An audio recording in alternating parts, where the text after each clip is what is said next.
TikTok ngomong. Kalau misalnya latihan sendiri tuh atau belajar sendiri gitu mungkin kita bisa belajar teorinya, tapi ketika kita praktek terus nggak ada teman ngobrol gitu susah kan. Misal kita ngomong depan kaca gitu, bisa nih kita lebih confident, lebih percaya diri, tapi kacanya kan nggak bisa ngerespon kita ya. Jadi kayak ya komunikasi satu arah gitu doang. Nah itu nggak enak. Bener-bener. Makanya dulu terus kalau kita ngomong sama teman malah kadang diketawain. Iya, apaan sih? Iya, terus dikatain sok-sokan bahasa Inggris, sok gaya banyak gaya. Iya. Inggris banget tuh gitu kan misalnya. Padahal kita juga ingin belajar aja ya. Kadang aku juga kasihan sih kalau misal ada orang lagi belajar bahasa Inggris malah diketawain gitu. Padahal kalau misal kita lihat ya Mbak Mai, kalau misal di luar sana justru kalau orang lagi belajar bahasa Indonesia baru bisa bilang selamat pagi. Iya. Gitu aja udah wow. Iya. Gitu. Giliran kita yang belajar bahasa asing dikit langsung dicemooh. Iya. Kasihan banget gak sih? Iya, kasihan. Welcome to our podcast, bincang spesifik, bincang asik seputar Ihsanul Fikri. Assalamualaikum warahmatullahi wabarakatuh. Pagi ini podcast yang keempat bersama saya lagi ya, Dewi.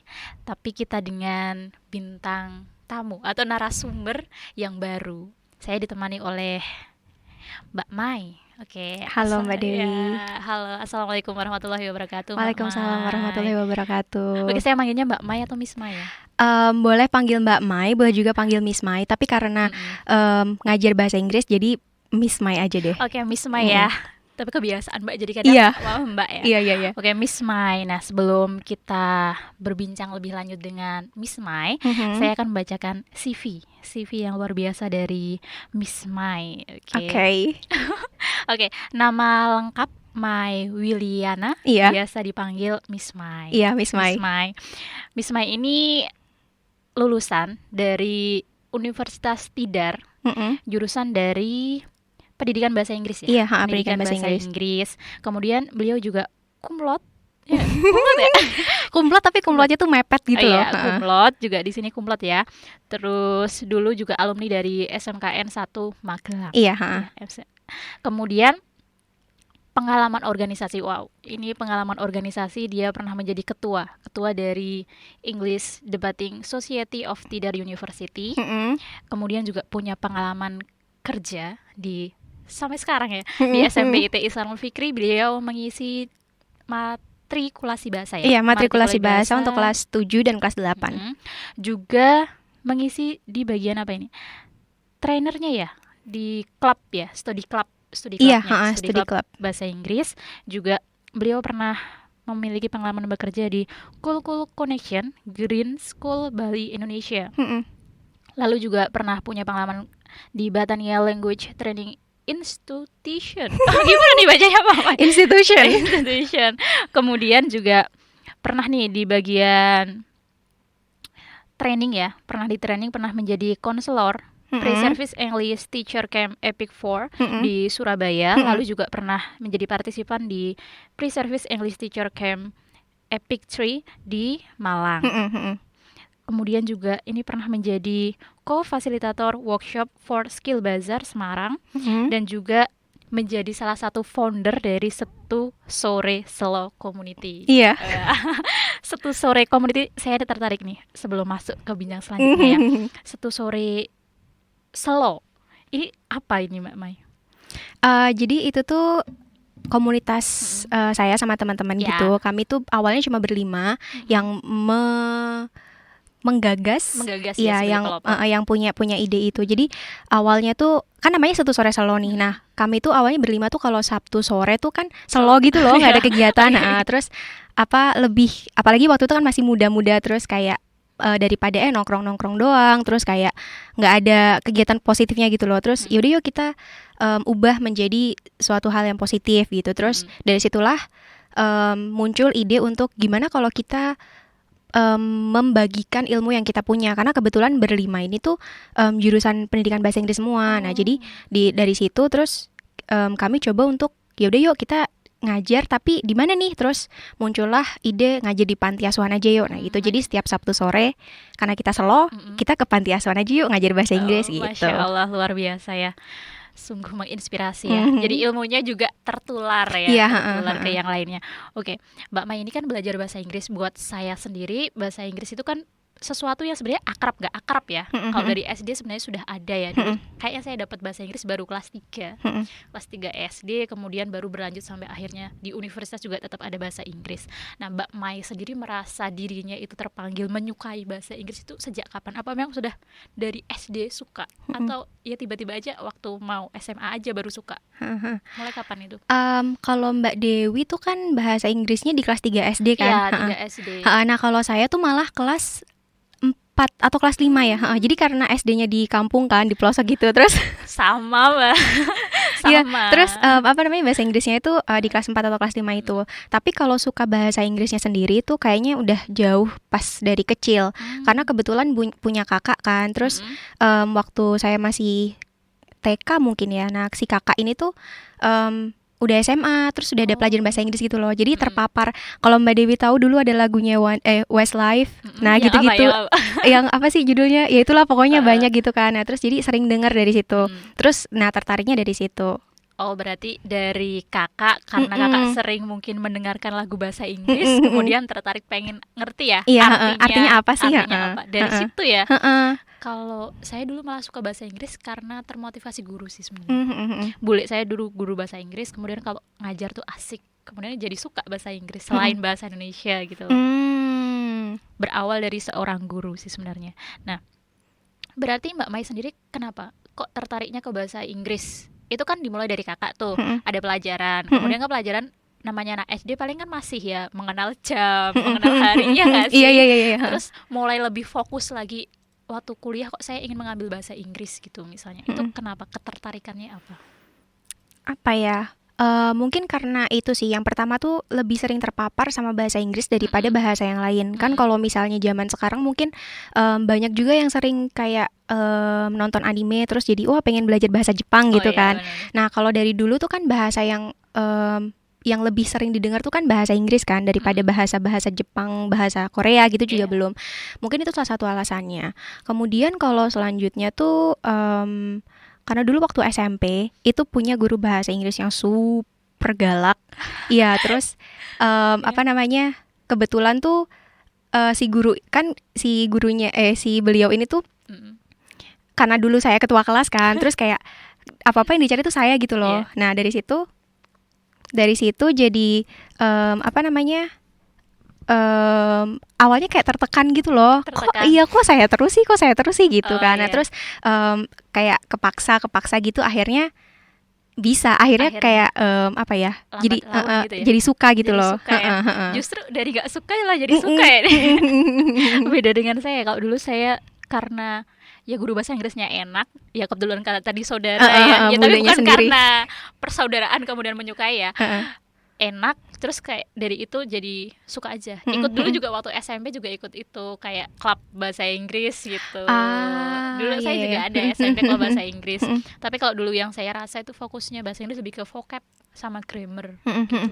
Kalau sekarang saya nggak tahu ya pembelajaran bahasa Inggris lebih fokusnya kemana. Lalu menurut Mbak Mai itu ketika lambat laun akhirnya Mbak Mai mengenal bahasa Inggris dan fokus belajar bahasa Inggris dan akhirnya juga lulusan di pendidikan bahasa Inggris, apa sih menurut Mbak Mai yang dirasakan susahnya belajar bahasa Inggris? Apa ya, kalau susahnya tuh banyak sih. Kayak yang pertama tuh menemukan motivasi. Gitu kan kadang kalau kita nggak ada motivasinya, itu kita nggak ada tujuan gitu loh untuk mempelajari itu gitu. Jadi hal yang paling susah tuh cari motivasinya itu. Tapi motivasi tuh balik lagi bisa ada di mana aja. Di sekitar kita tuh pasti ada banyak motivasi, ada tujuannya gitu kan. Nah, itu yang paling susah. Terus kalau terkait materinya itu adalah beberapa pasti materi yang kayak kita susah untuk paham, kita nggak paham gitu loh.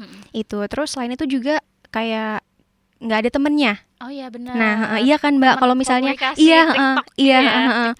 kalau misalnya latihan sendiri tuh atau belajar sendiri gitu mungkin kita bisa belajar teorinya, tapi ketika kita praktek terus nggak ada teman ngobrol gitu susah kan. Misal kita ngomong depan kaca gitu, bisa nih kita lebih confident, lebih percaya diri, tapi kacanya kan nggak bisa ngerespon kita ya. Jadi kayak ya komunikasi satu arah gitu doang. Nah, itu nggak enak. Benar-benar.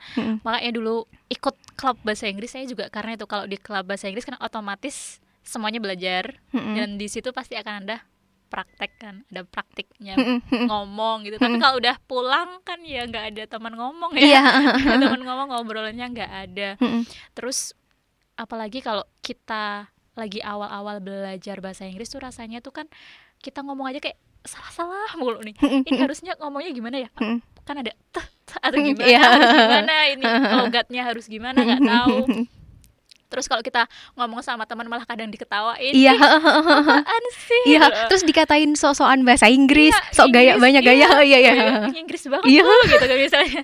Padahal kita juga ingin belajar aja ya. Kadang aku juga kasihan sih kalau misal ada orang lagi belajar bahasa Inggris malah diketawain gitu. Padahal kalau misal kita lihat ya Mbak Mai, kalau misal di luar sana justru kalau orang lagi belajar bahasa Indonesia baru bisa bilang selamat pagi. Iya. Gitu aja udah wow. Iya. Gitu. Giliran kita yang belajar bahasa asing dikit langsung dicemooh. Iya. Kasihan banget gak sih? Iya, kasihan.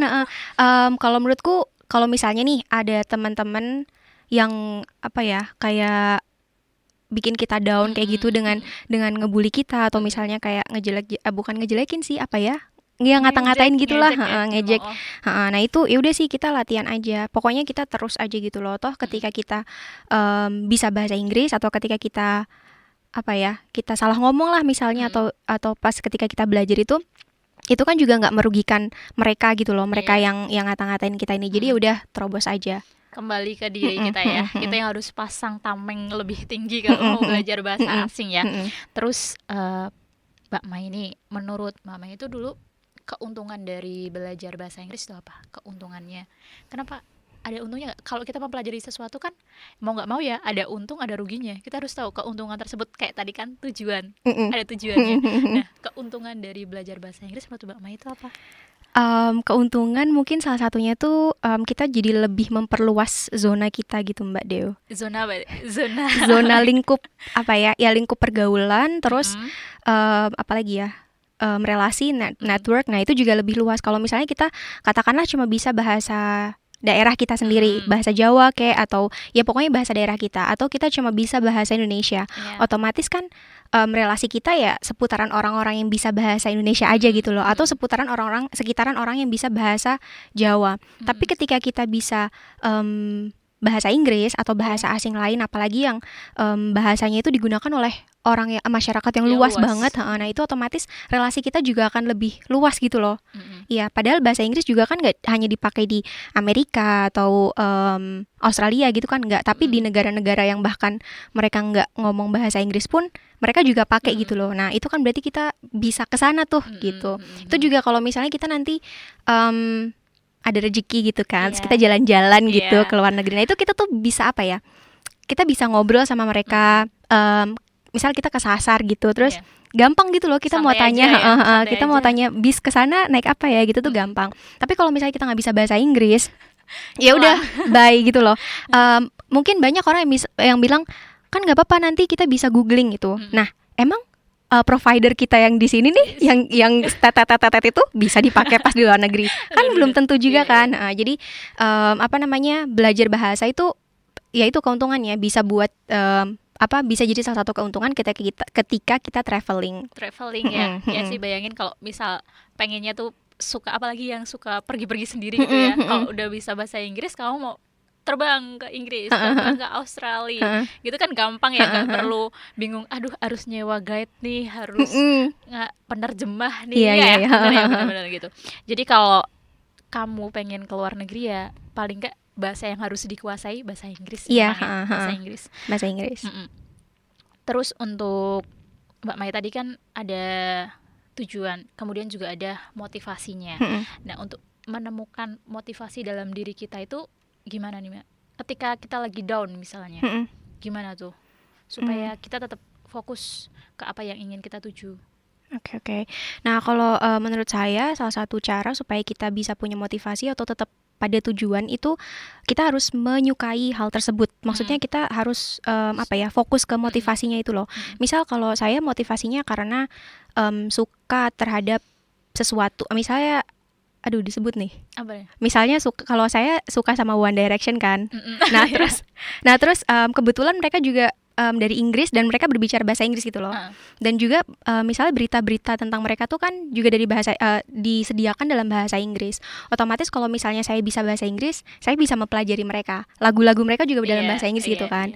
Gitu. Nah, kalau misalnya teman-teman yang di rumah punya kayak motivasi tertentu, misal suka anime, terus animenya kebetulan subtitlenya bahasa Inggris atau misalnya bahasa Jepang kayak gitu. Terus nah dari situ misalnya karena suka sama anime itu, terus ya udah belajar bahasa Jepang gitu, nanti tinggal ditekunin aja, mana tahu nanti bisa jalan-jalan ke Jepang atau kemana lagian kan, bisa jadi ada kemungkinan juga nanti bahasa itu tuh akan digunakan masyarakat yang lebih luas gitu loh, nggak cuma di Jepang aja gitu. Sekarang elektronik kan juga guide instruksinya kan bahasa Jepang juga ada kan. Ada. Apalagi misal ada aplikasi tertentu yang misalnya pakai bahasa tertentu, harus pakai bahasa Jepang atau misalnya juga bahasa Inggris atau bahasa Korea, bahasa-bahasa yang lainnya gitu ya. Memang ada kan aplikasi yang memang nggak bisa ditranslate ke bahasa Indonesia kan. Jadi harus pakai bahasa itu. Benar. Nah, terus selain itu kayaknya saya tahu juga motivasinya dulu Mbak Mai suka bahasa Inggris juga. Salah satunya Mbak Mai ini juga salah satu peraih LPDP ya, beasiswa LPDP. Iya kan Mbak Mai? Iya. Ya, dia itu nanti ya kalau LPDP itu bisa untuk yang universitas dalam ataupun luar negeri ya.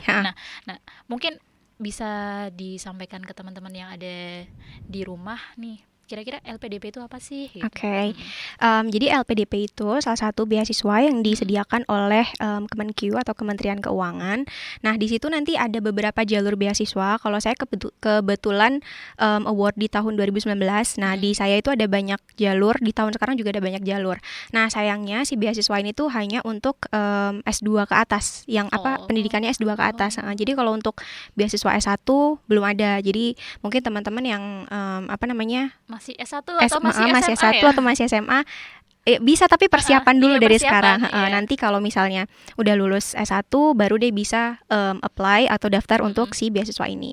Nah, itu tadi udah disebutin sama Mbak Dewi, beasiswa ini bisa dalam negeri, bisa juga untuk luar negeri. Kita tinggal pilih jurusannya juga, pilih universitasnya juga, terus nanti tinggal daftar. Iya. Terus kalau keterima ya berarti nanti bakal di sana gitu ya. Dan Mbak Mai pun sedang pada jenjang itu ya, sudah meraih LPDP, tinggal milih kampusnya mau di mana ya. Insya Allah semoga tercapai ya. Amin. Nggak perlu saya sebutin lah kemana. Iya, jangan sebutkan. Berdoa saja supaya keterima. Oke. Nah, terus Mbak Mai nih, kalau belajar dari bahasa Inggris itu sebenarnya apa sih yang susah ketika kita mempelajari bahasa asing, terutama bahasa Inggris ya? Kalau bahasa Inggris tuh kalau menurut saya lebih ke grammar ya, materinya yang susah, iya kan? Iya, dulu kita harus belajar berapa? 17 grammar nggak sih? Tensesnya ada 16. Oh iya, tensesnya ada 16 itu, dan itu tuh semuanya harus dihafal kan? Kayak ilmu menghafal. Iya, susah banget. Nah, itu jadi kalau menurut saya sih yang paling susah itu ada di grammar. Kalau misalnya kayak speaking gitu kan kadang kita bisa terobos aja. Reading kita bisa kadang kesimpulannya aja, nggak harus diartikan per kata gitu. Kalau listening kita juga sama kayak reading kan, 11-12 gitu. Kalau writing ya udah tulis aja. Nah, kalau di speaking itu misal kita salah grammar gitu, bisa dibilang masih nggak apa-apa gitu loh, lanjut aja. Tapi kalau misalnya writing itu harus benar grammarnya Mbak. Harus kan ada buktinya tuh kalau kita salah, di tulisannya kan ada. Nah, itu yang bikin aduh grammarnya harus benar, gitu. Nah, makanya itu salah satu yang dibilang kayak kendala. Kenapa juga siswa-siswa atau teman-teman banyak sekali yang nggak percaya diri untuk ngomong bahasa Inggris atau nggak percaya diri untuk bikin tulisan dalam bahasa Inggris. Entah yang paling simpel aja kayak misalnya caption di sosial media gitu, atau postingan apa kayak, atau di bikin blog gitu. Nah, gitu kadang mereka ya udahlah pakai bahasa Indonesia aja soalnya takut grammarnya salah gitu. Padahal ya udah coba aja dulu.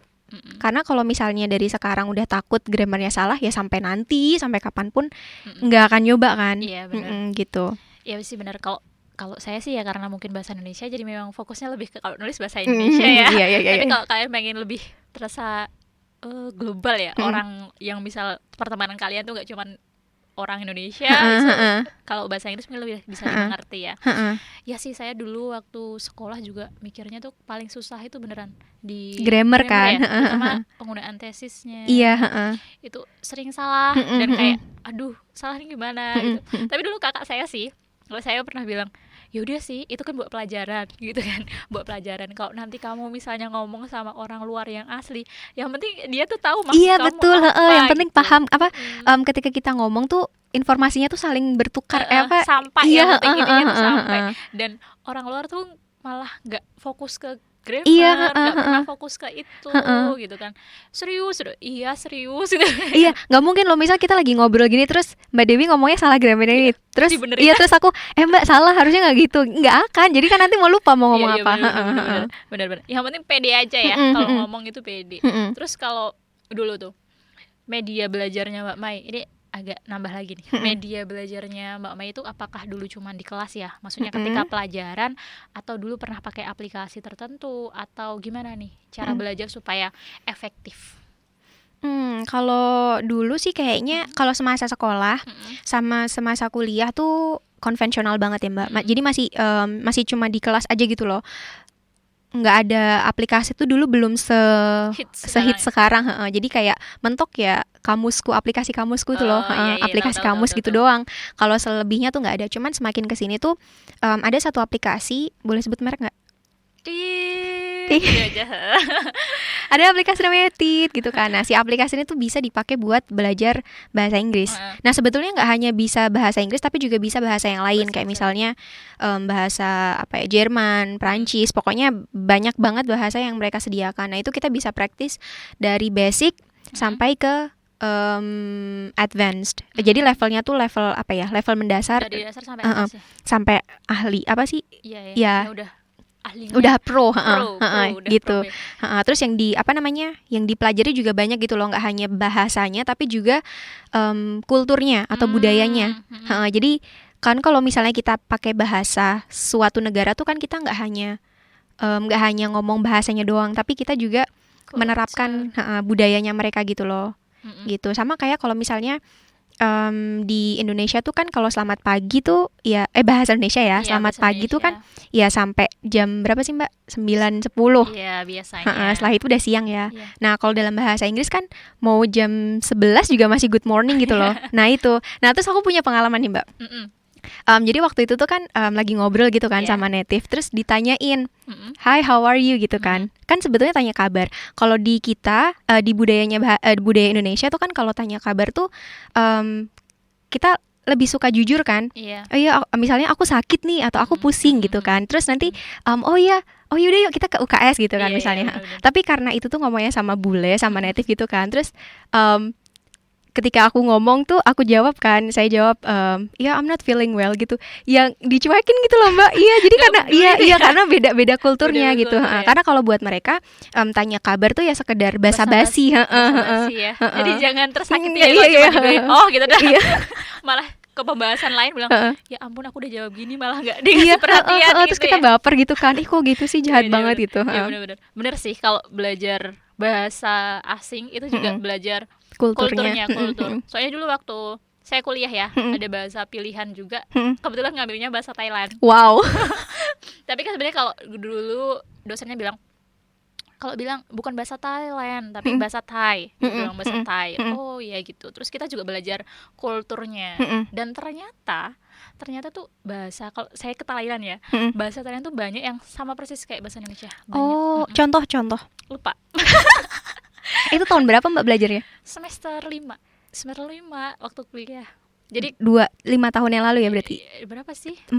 Iya udah lama banget. 2015 ya. 2015 udah lama banget. 6 tahun yang lalu. Oh ya, pantas kalau lupa. Udah lupa. Tapi kalau buka buku masih ingat sih. Nah, itu Mbak, jadi kalau misalnya nih kita belajar bahasa Inggris atau bahasa apapun sebetulnya, tapi kalau misalnya kita nggak selalu praktekkan penggunaan bahasa itu, nanti akan lupa. Iya, sama kayak kasusnya di Mbak Dewi kan, belajar bahasa Thailand tahun 2015. Habis itu sekarang 2021 karena nggak pernah dipakai, jadi iya bingung. Bener-bener kayak hilang. Yang ingat cuma berhitung doang. Sama nanya, bener-bener kayak cuma berhitung sama nanya kabar. Lainnya kayak yang lainnya coba dong ya, berhitung. Jangan malu. Ini sekarang bahasa Inggris aja. Pengalaman Oke. Pengalaman aja. Terus juga kalau misalnya Mbak Mai nih, kan tadi udah ya apa yang paling susah, kemudian skill. Mm-mm. Skill apa tuh yang kita pelajari di bahasa Inggris? Apa aja sih sebenarnya? Kalau skill tuh kan ada 4, ada listening, ada reading, writing, sama speaking. Oke. Dan kalau misalnya aku bisa bilang tuh keempat-empat ini tuh penting semua gitu loh. Maksudnya kita nggak bisa aku mau belajar bahasa Inggris di speaking terus udah speaking doang gitu nggak, tapi keempat-empat ini tuh saling berkaitan gitu loh Mbak. Jadi tidak terpisahkan. Wah, iya. Elemen satu Iya, elemen. iya, satu paket gitulah. paket. Nggak bisa terpisahkan. Karena kalau misalnya kita mau bisa speaking yang bagus, otomatis kan kita harus ada inputnya kan. Misalnya dari segi konten berarti kita harus rajin membaca. Biar ketika kita ngomong tuh ada isinya gitu loh. Oh iya benar-benar. Nggak cuman yes no gitu doang. Tahu Tapi artinya tapi nggak bisa apa ya iya, balesnya aku ngomong apa gitu biar nggak gitu. Itu terus kalau misalnya kita mau bisa speaking dengan pronunciation yang bagus, dengan pelafalan yang bagus, itu kita juga harus sering dengerin. Jadi biar kita terbiasa denger. Jadi ketika kita ngomong tuh lafalnya juga benar. Gitu pun sama kalau misalnya dengan writing, kalau kita sering baca teks atau dengan apa ya, misalnya kita baca teks-teks atau tulisan orang lain yang mereka tuh kan pasti punya gaya tulisan yang berbeda-beda kan. Nah, otomatis ketika kita bikin tulisan sendiri, kita juga akan punya style kita sendiri. Gitu. Jadi ya itu tadi empat-empat itu nggak bisa terpisahkan gitu. Jadi empat-empatnya itu penting. Penting ya, 4 hal itu. Berarti itu kalau kita nanti belajar bahasa Inggris mau gak mau kita juga harus sering membaca ya, membaca teks yang pakai bahasa Inggris, bukan cuma kamus ya. Bukan cuma kamus 2 miliar. Kamus 2 miliar ya. Iya. Ya benar kan, dibawa-bawa ke sekolah itu, dibawa-bawa doang. Iya, dibawa tapi nggak dibuka ya. Terus juga kita harus sering belajar itu ya, buku-buku yang memang pakai bahasa Inggris, dan terutama malah lebih bagus lagi kok memang yang penulis dari orang sana ya, natif gitu ya. Benar. Iya. Dan setiap natif juga kadang stylenya beda ya. Iya, Apalagi ya mungkin sama kayak bahasa Indonesia juga. Misal kita baca misal yang karya yang fiksi, novel, ataupun yang non fiksi, misalnya apa, buku-buku pengetahuan.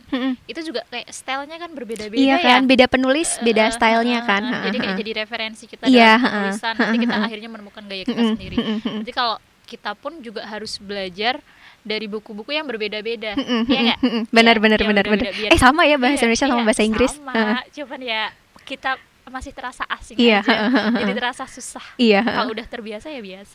Benar nggak sih? Iya, benar. Orang dulu aku merasa waktu sekolah kembali ke sekolah, merasa lebih akrab dengan bahasa Inggris karena apa? Ya aktif di bahasa Inggris, ya ada pelajaran, ya ada study clubnya, sampai dulu misalnya sekolah menengah, dulu kan juga saya dulu anak SMK ya. Sama dong, kan aku juga SMK. Anak SMK kita. Kita juga sama ya, satu line ya. Anak SMK ketemunya ambil sekretaris atau misalnya di perkantoran. Ketemunya juga ada surat yang pakai bahasa Inggris. Iya kan, mau gak mau aku surat bahasa Inggris. Jadi kayak kita juga masih sering terbiasa baca-baca teks bahasa Inggris buat paham maksudnya apa. Kuliah juga masih ada mata kuliah umum gitu bahasa Inggris. Di mamanya semua Inggris semua ya udah ya. Ada mata kuliah umum bahasa Inggris. Terus apalagi walaupun bahasa Indonesia, saya jurusan bahasa Indonesia, ada literatur yang memang pakai bahasa Inggris. Ada buku yang memang nggak ada atau belum ada di Indonesia atau belum diterjemahkan. Jadi ya kita juga tetap belajarnya pakai itu.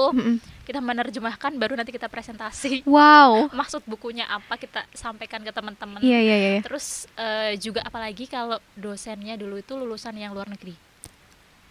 Yang dosen lulusan luar negeri, beliau lebih sering pakai literaturnya juga bahasa Inggris.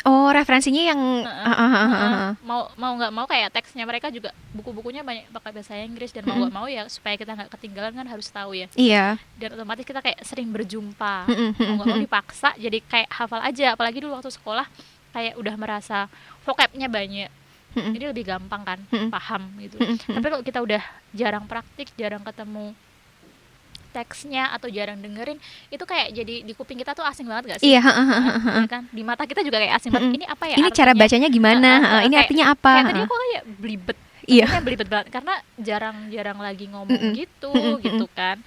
Jadi harus dibiasakan memang ya. Iya, jadi tetap apa ya? dibiasakan dari hal-hal yang kecil gitu aja. Jadi kayak misalnya kalau reading tuh kita nggak harus kok, atau teman-teman di rumah juga nggak harus yang baca misalnya berita yang dari kan kalau koran Jakarta Post tuh kan dia ada versi bahasa Inggris kan. Nah kita nggak harus yang baca segitu tuh, nggak harus. Jadi bisa dimulai dari kecil-kecil aja. Misalnya kalau ada misalnya lagi jalan-jalan nih ke mall, terus ada kaos-kaos tulisan yang pakai bahasa Inggris. Nah itu ya dibaca aja dulu dari yang kecil-kecil kayak gitu. Bener-bener. Terus nanti kalau misalnya di misalnya yang suka baca komik nih atau suka baca webtoon, nah gitu coba ke versi bahasa Inggris, ya. Atau misalnya apalagi ya komik-komik pokoknya gitu-gitu, atau caption dalam bahasa Indonesia gitu, coba dialihkan ke bahasa Inggris. Atau kalau misalnya teman-teman punya pasti HP bisa ya diatur bahasanya. Jadi bahasanya coba diatur ke bahasa Inggris. Jadi biar dikit-dikit baca-baca gitu loh. Ya sih, kalau dulu misalnya saya ketemu teks bahasa Inggris, kebanyakan karena kan udah tahu nih pokoknya. Misal ada kata yang menurut aku tuh baru banget, nggak tahu artinya, ya ditandai. Iya, benar. Siapa sih? Oh, ini sebenarnya persamaannya ini, cuman pakai kosakata yang beda aja. Artinya sama gitu kan. Ada kan kayak gitu. Banyak sekali. Jadi kita juga kayak lebih gaul gitu. Jadi kosakatanya lebih banyak gitu loh, dan kan bosen juga ya misal kalau ngomong sama orang terus dari tadi tuh pakai kata yang sama terus loh gitu kan, bosen kan. Ini tuh mau ngomong apa sih gitu. Tapi kalau misalnya kata-katanya tuh bervariasi, gonta-ganti, nanti di awal pakai apa, di tengah pakai apa, nanti akhir udah ganti lagi kata-katanya. Maksudnya tuh sama, tapi karena kata-katanya beda jadi lebih enak gitu loh didengarnya. Variatif ya. Iya, variatif. Ya kayak kita misal nanya kabar nggak sih? Iya. Aku bilang, how are you? Iya gitu. Biasanya kan jawabnya, I'm fine, thank you. And you? Gitu kan ya. Di sekolah itu kayak ada default banget. Iya. Kalau enggak, great. Iya. Iya. Dan kalau kita ada yang lainnya, pasti ada yang lainnya kan, Mbak Mai. Misal aku tanya nih Miss Mai, how are you? I'm fine, thank you. And you? Fine, thank you. Iya pasti gitu. Terus misalnya kita tanya how do you do, terus bingung. Iya, karena sering dengernya tuh si how are you itu. Jadi how do you do tuh apa artinya gitu kan, nggak ngerti. How do you do? Bagaimana, apa yang kamu lakukan? Loh, kok gitu artinya? Gimana sih? Ngomong apa sih gitu kan pastinya. Padahal jawabnya juga apa coba? Ya how do you do dong. Kan? Iya. Tinggal dibalik sama aja. Iya sama aja. Ya itu tadi karena nggak biasa denger itu kan Mbak. Jadi ya apa namanya kayak asing gitu loh, dan gak ngerti cara ngeresponnya. Nah kalau misalnya teman-teman di rumah mau coba untuk membiasakan listening dalam bahasa Inggris, jadi biar lebih bervariatif juga gitu. Nah bisa dari misalnya dengerin lagu-lagu dalam bahasa Inggris, gitu. Terus bisa juga dengan kalau nonton film nih misalnya, coba untuk nonton film yang dalam bahasa Inggris. Meskipun boleh sih pakai subtitlenya tuh dalam bahasa Indonesia, tapi ya kalau mau lebih tertantang, coba pakai subtitle bahasa Inggris. Gitu. Sebetulnya dari dua hal itu tuh kita jadi terbiasa terbiasa mendengarkan dalam bahasa Inggris. Jadi suatu saat kalau misalnya kita di kehidupan nyata nih dengar ada orang ngomong apa gitu misalnya, jadi kita udah aku pernah dengar nih dari film itu atau dari lagu itu. Misalnya pun kita nggak tahu artinya, tapi dari filmnya tuh kayaknya artinya ini, karena pas itu si aktornya ngapain atau si aktrisnya ngapain gitu. Jadi bisa nebak-nebak gitu loh Mbak. Kalau apalagi kalau misal dulu ya, kayak pas aku belajar masih semangatnya dulu waktu sekolah, itu ya itu kalau mau belajar bahasa Inggris biasanya dengerin lagu. Lagu apa yang disukai. Kalau kita walaupun suka, kalau pertama kali denger tuh karena rasanya asing banget ya. Beberapa kali denger akhirnya ini maksud katanya ini. Iya nggak sih? Terus misal nonton film pertama kita pakai subtitlenya bahasa Inggris. Nanti kalau udah kayak aku udah tahu deh dia ngomong apa, subtitlenya dihilangin. Terus sok I know. Ya bagus. Aku tahu apa maksudnya dia gitu kan. Itu lebih asik sih menurut aku daripada kamu membingungkan. Gak bisa. Iya. Jadi ya itu sih dari dari hal-hal yang simpel, yang sepele di kehidupan sehari-hari itu ya jadinya bisa terbiasa gitu loh dengan bahasa Inggris. Apalagi kalau misalnya di rumah memang orang-orang rumahnya juga pakai bahasa Inggris. Wah, nah itu enak banget. Mendukung banget. Iya mendukung banget. Tapi nggak harus yang full bahasa Inggris gitu loh. Jadi kita bisa kok misal dalam kehidupan sehari-hari tuh kita minta anggota keluarga, misal minta bapak ibu, minta saudara-saudara untuk yuk kita kalau ngomong mix campur sama bahasa Inggris gitu. Misalnya hal-hal yang sepele aja kayak misalnya kita baca book yuk gitu. Jadi terbiasa pakai kata book, terus nanti besok tambah lagi gitu. Jadi lebih sekeluarga juga lebih fun gitu loh belajarnya. Akrab juga ya, lebih enak. Aja. Kayak kita mau belajar itu misal, ini juga bisa ya. Dulu misalnya table, terus dikasih dikasih tulisan stiker di sini. Terus, oh ini bacanya ini, ya nggak sih? Iya. Dulu pernah mempraktikkan seperti itu sih. Oh. Iya, dulu kamar tak tulisin, oh ini mirror, gitu. biar kayak kita biar tahu vocabnya apa, supaya lebih gampang. Terus sama Miss Mai Mbak Mai aja nggak apa-apa deh. Miss Mai itu mengajar. Pengalaman mengajar bahasa Inggris apa yang kira-kira paling berkesan nih? Ada nggak nih yang berkesan? Ada lah. Banyak, kalau berkesan tuh banyak, cuman yang susah tuh pilih salah satunya gitu loh, mana yang paling berkesan. Ya udah yang paling deket deh, maksudnya dalam kurun waktu sekian tahun yang terbaru. Yang terbaru tuh apa ya? Kalau sekarang itu kan ngajar Bapak Ibu guru ya di SMP IF. SMP Ismail Fikri. Mungkin kalau berkesannya tuh karena dari segi usia itu berbeda dari siswa-siswa yang biasanya saya handle. Kan biasa kalau handle tuh ya anak-anak SMP, anak SMA, anak kuliahan gitu kan. Tapi ini tuh Bapak Ibu guru gitu loh, yang mana rentang usianya tuh berbeda-beda. Ya kan? Terus pas ketika ngajar tuh kayak bingung gitu loh mau pakai bahasanya tuh gimana. Kan kalau misalnya ngajar sama anak-anak tuh kan bisa ya bahasanya enggak gitu, non formal gitu. Tapi kalau sama Bapak Ibu guru tuh bingung gitu loh. Terus kalau misalnya aku ngomong ini nanti sakit hati nggak ya? Nah gitu loh. Jadi lebih banyak pertimbangannya daripada ketika ngajar siswa-siswa. Itu cuman yang aku suka ketika ngajar Bapak Ibu guru tuh karena mereka lebih antusias. Oh iya, iya. Mungkin karena salah satu alasannya adalah kebutuhan ya Mbak. Kan kalau misalnya kita belajar sesuatu karena kita sendiri yang butuh, kita jadi termotivasi lagi. Jadi kita lebih semangat gitu loh. Kan sementara kalau misalnya ya terpaksa belajar gitu kan ya mau nggak mau ya udahlah asal datang dulu. Tapi si Bapak Ibu guru ini tuh mereka semangat banget gitu. Nah itu yang jadi kayak wah minggu depan ketemu lagi nih. Jadi yang ngajar tuh juga semangat, jadi seneng gitu. Nah itu yang perlu dicontoh ya, antusiasme. Ya benar ya, kalau kita ngajar memang kita tuh kayak lebih semangat buat ngajar kalau yang diajar kita antusias. Iya benar.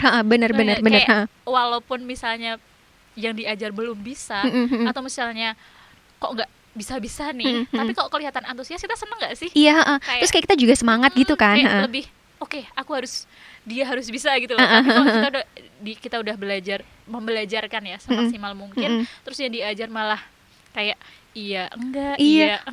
Terus kita kayak mau ngajar tuh kayak ini niat nggak sih? Iya. Terus hari berikutnya kalau misalnya kita mau ketemu sama sama itu lagi, kayak males, aduh gitu iya ngajar ini lagi gitu. Tapi kalau siswanya semangat tuh kayak kita wah ketemu lagi gitu, kita juga semangat kan.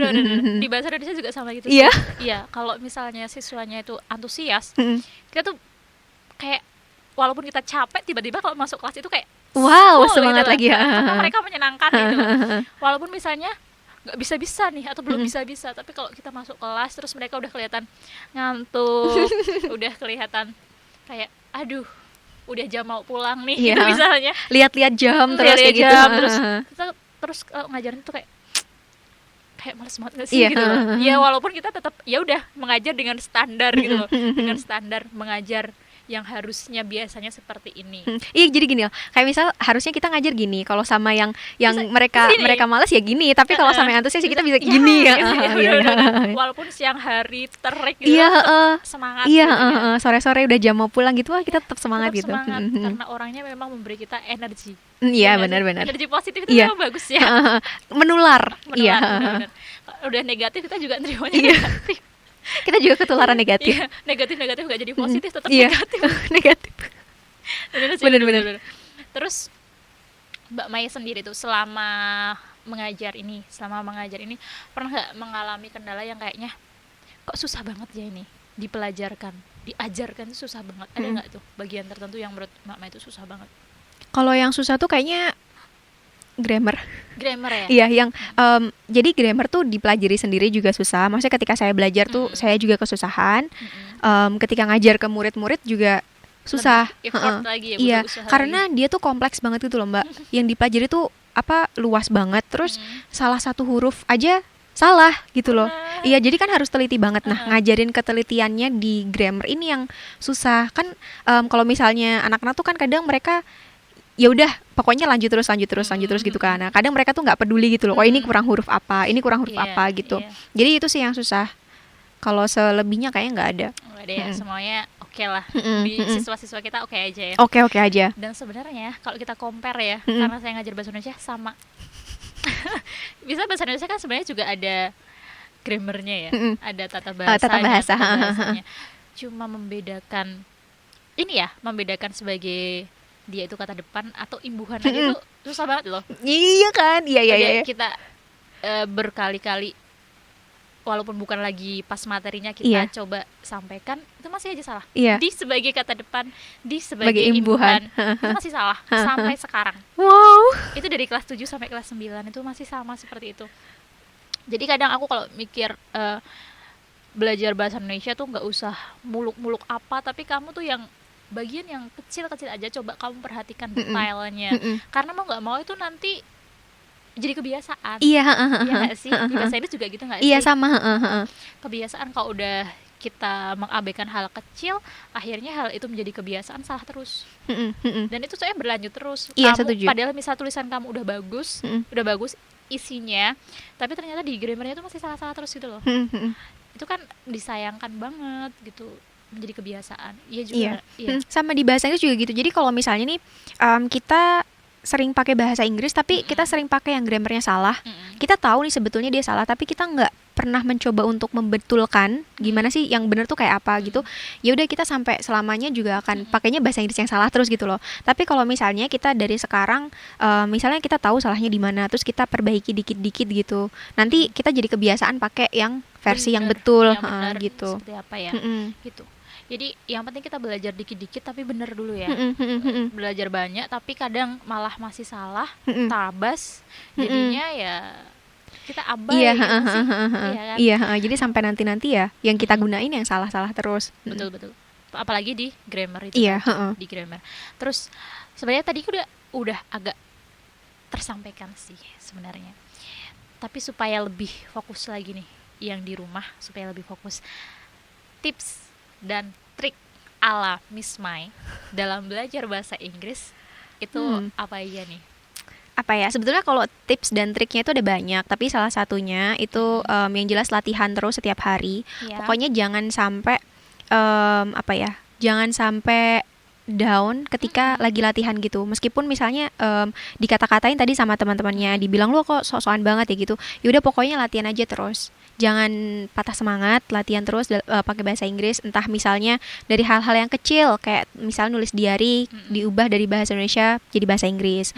Atau coba kalau pagi misalnya yang biasa kasih self affirmation, gunain yang pakai bahasa Inggris gitu misalnya. Atau ketika lagi ngomong sendiri kan kita sering tuh misalnya atau mikir sendiri gitu kan, kita coba untuk mikirnya pakai bahasa Inggris gitu. Jadi iya jadi mau mikir aja mikir.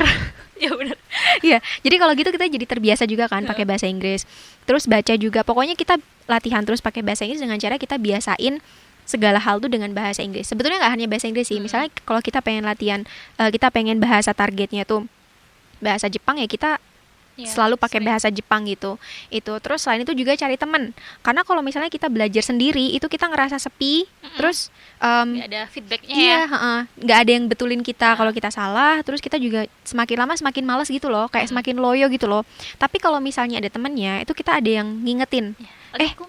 Ada lingkungannya. Jadi misal kalau kita lagi WhatsAppan gitu sama teman, kita pakai bahasa Inggris. Bisa.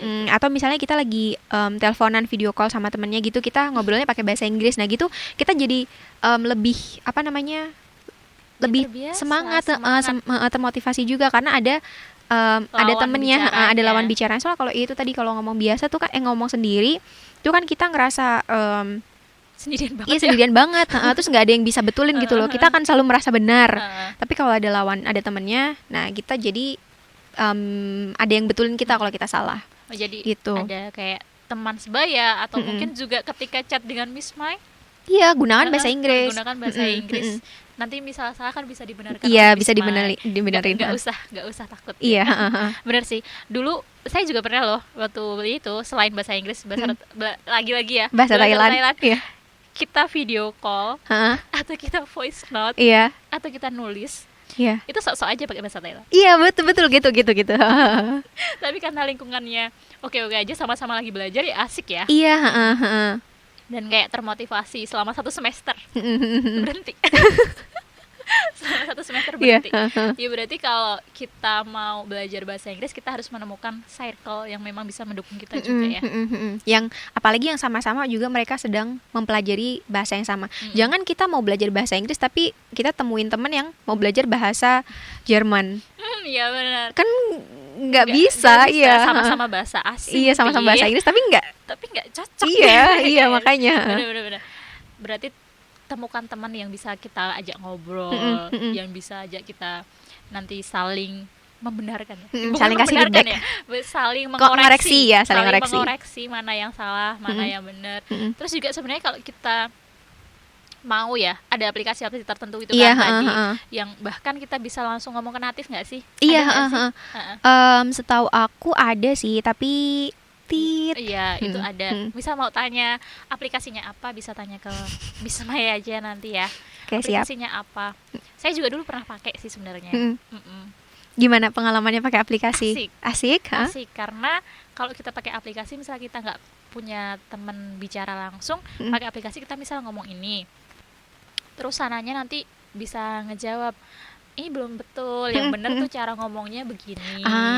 Tapi asiknya gini loh, kalau kita belajar bahasa asing sama orang asing, mereka itu mengapresiasinya bagus itu loh, luar biasa. Kita jadi kayak seneng gitu loh.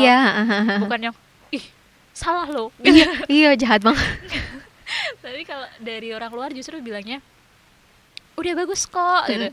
Cuman ini yang benar tuh bagian ini, kamu kurang ini gitu loh. Jadi kayak oh gitu. Terus juga kalau dari kita belajar langsung sama natif, mereka kadang ya mereka juga pengen belajar bahasa Indonesia. Iya. Jadi kayak saling tuker informasi, tukeran bahasa gitu ya. Tukeran bahasanya. Oh kalau ini dalam bahasa Indonesia ini ya, kalau ini dalam bahasa Inggris gini ya. Bahasa Thailand pun gitu. Iya. Apalagi kalau misalnya dulu bahasa Thailand kan tulisannya begini, bacanya begini. Beda kalau bahasa Jepang, setahu saya tulisannya gini, bacanya juga gini. Kalau Jepang itu lebih sama. Beda. Oh, kalau Thailand beda. Nadanya itu loh. Logatnya tuh beda. Intonasinya.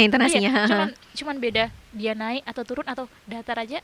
Maknanya udah beda. Oh, sama kayak bahasa Mandarin berarti. Iya. Itu yang bikin benar-benar kesusahan sih bagian itu. Apalagi kalau kita nggak terbiasa ya emang susah banget. Kayak sekarang udah hilang aja kayaknya deh. Udah 5 tahun yang lalu. Karena nggak ada teman ngobrol lagi, udah hilang teman saya. Nah, aku mau kasih tips kalau misalnya teman-teman mau belajar sebuah bahasa asing tapi kayak masih bingung, aku tuh pengen belajar tapi bahasa apa ya, misalnya masih bingung itu. Nah, sebetulnya paling gampang tuh kita coba belajar bahasa yang alfabetnya tuh sama kayak bahasanya kita. Iya, bener-bener. Jadi kan kalau di kita kan ada A sampai Z ya bahasa Indonesia.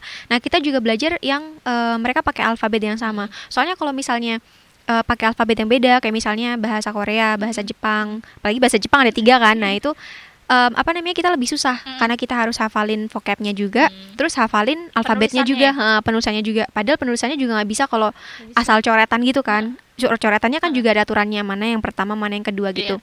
Jadi paling gampang kalau kita mau pilih bahasa yang mau kita pelajari, pilih bahasa yang alfabetnya sama kayak sama kayak kita. Cuman, misalnya ya bahasa Inggris tadi tapi cuma pengucapannya paling. Pengucapannya beda.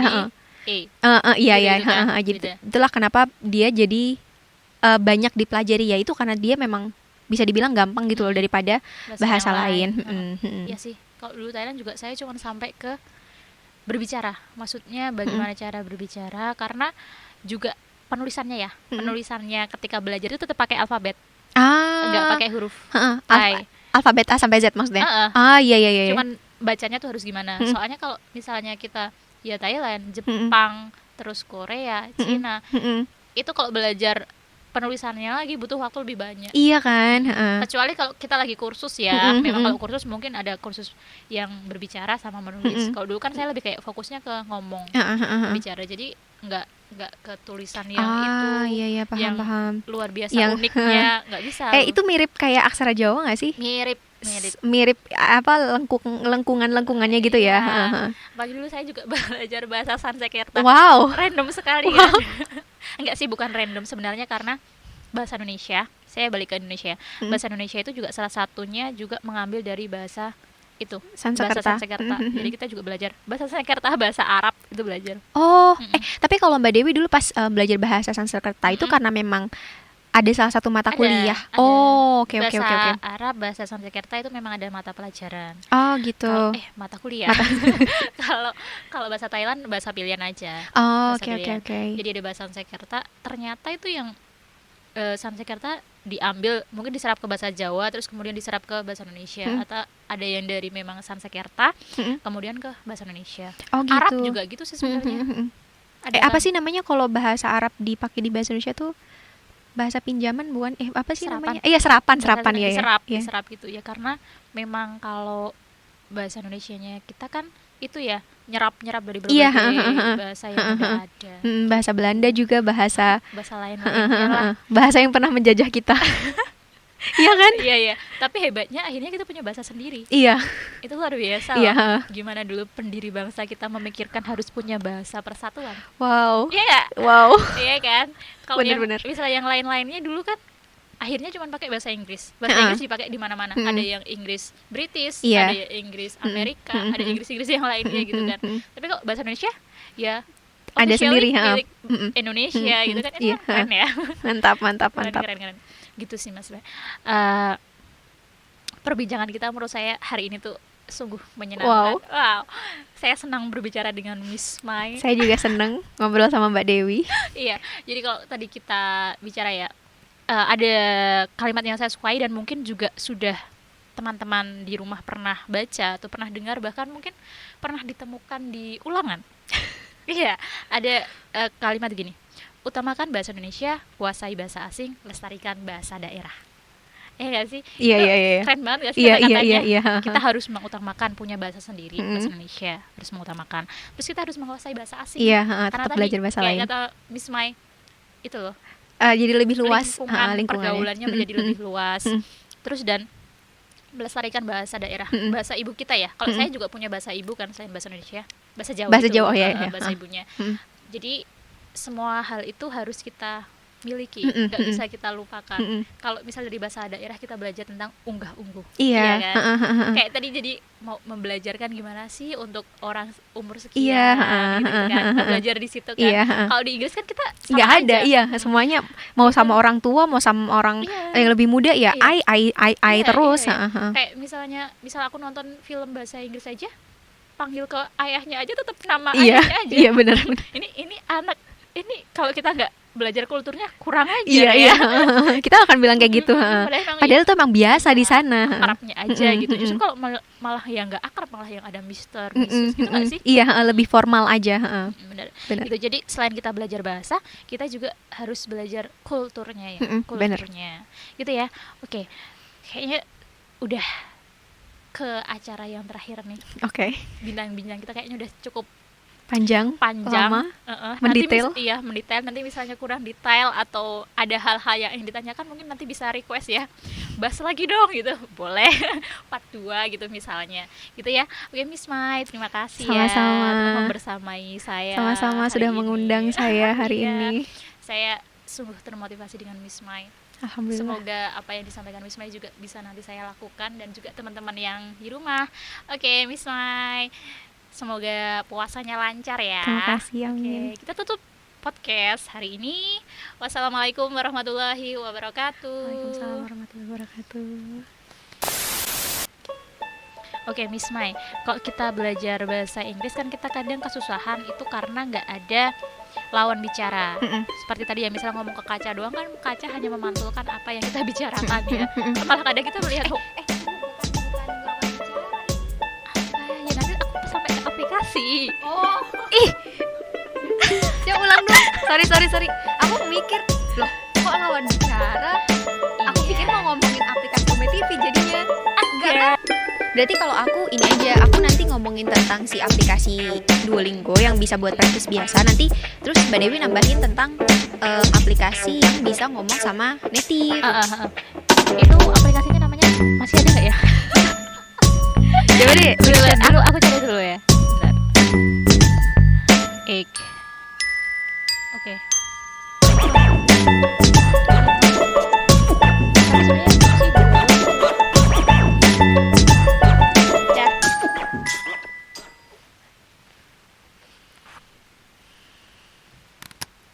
baterai is running low, disuruh mati memang.